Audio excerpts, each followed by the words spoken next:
جهنم در تمامی ادیان مکانی فوق ترسناک در دنیای پس از مرگ توصیف شده که انسانها در آنجا دچار عذاب می شوند تا ذاتشان از بدی پاک و مطهر شود. اما امروز ما مکانهایی را به شما معرفی می کنیم که از آنها به عنوان دروازه جهنم بر روی زمین یاد می شود. لطفاً قبل از تماشای این ویدیو کانال ما را سابسکرایب کنید و برای حمایت از ما زنگوله را فعال کنید تا از آپلودهای بعدی ما با خبر شوید. در سال 1971 محققان اتحاد جماهیر شوروی به دنبال فعالیت‌های اکتشاف نفت در محدوده آخال کشور ترکمنستان میدان بزرگی از گاز را کشف کردند. پس از نصب تجهیزات برای حفاری چاه‌ها و کشف میزان ذخایر گازی، چندی از کارشان نگذشته بود که ناگهان دکل حفاری و تأسیسات جانبی در حفره‌ای عظیم ریزش کرد و ناپدید شد. گرچه در این حادثه به کسی آسیب نرسید، اما در پی ریزش و پدید آمدن گودالی به عمق 20 متر و قطر 70 متر، مقادیر بسیار زیادی از گاز متان در فضا پخش گردید که باعث بروز خطرات محیط زیستی در منطقه و تهدیدی برای سلامتی ساکنان روستا شد.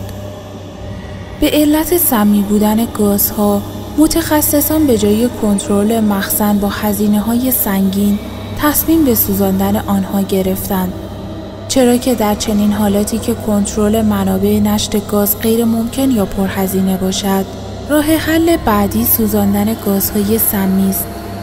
آنها با این امید که گازهای آن محدوده سوخته و آتش خاموش می شود، اقدام به آتش زدن گودال نمودند، ولی برخلاف تصور آنها، آتش تاکنون و پس از 40 سال همچنان زبانه می کشد و بیوقفه ادامه دارد. دروازه ورود به جهنم یا سرزمین پلوتو قلمروی خدای مردگان یونانیان و رومیان بود. این دروازه در هیراپولیس که به زبان یونانی به معنای شهر مقدس است، 190 سال پیش از میلاد مسیح ساخته شده بود و یکی از قدیمی ترین شهرهای یونانیان باستان بوده که امروزه در جنوب غربی کشور ترکیه قرار دارد.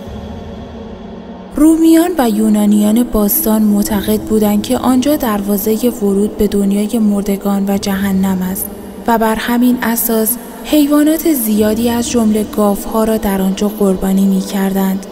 اما استرابو، تاریخدان و جغرافیدان یونانی که نوشته‌هایش از 24 سال قبل از میلاد مسیح بر جای مانده نوشته، قلمروی پلوتو با بخارهای سمی پر شده بود، به طوری که حیوانات تاب و تحمل ورود به محوطه دنیای مردگان را نداشتند و همانجا دم در جان می‌دادند.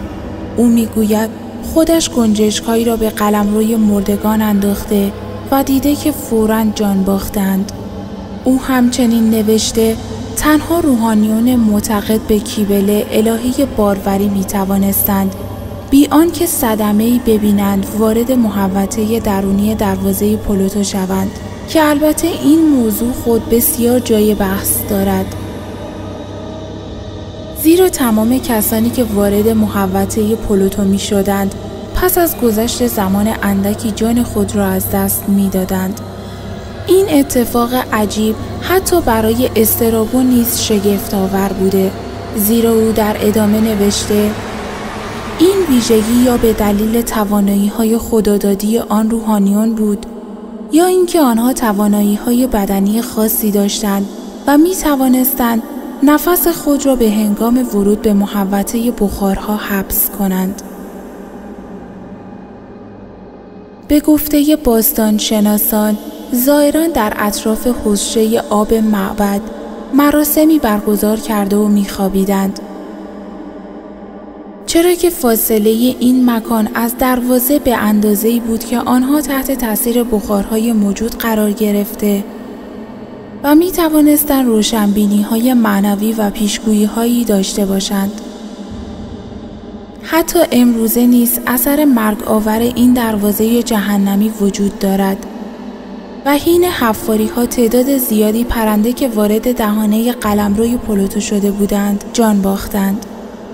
در کشور چین شهرهای اسرارآمیز زیادی وجود دارد، اما بدون شک یکی از خوفناکترین آنها میتواند فنگ-دو باشد، شهری جهنمی که پر از ارواح خبیث است. مردم بر این باورند که این ارواح به جایی به نام ناراکا که جایی جهنمی است میروند. در واقع بازدید کنندگان فنگ-دو برای چند لحظه هم که شده خودشان را مهمان جهنم می کنند.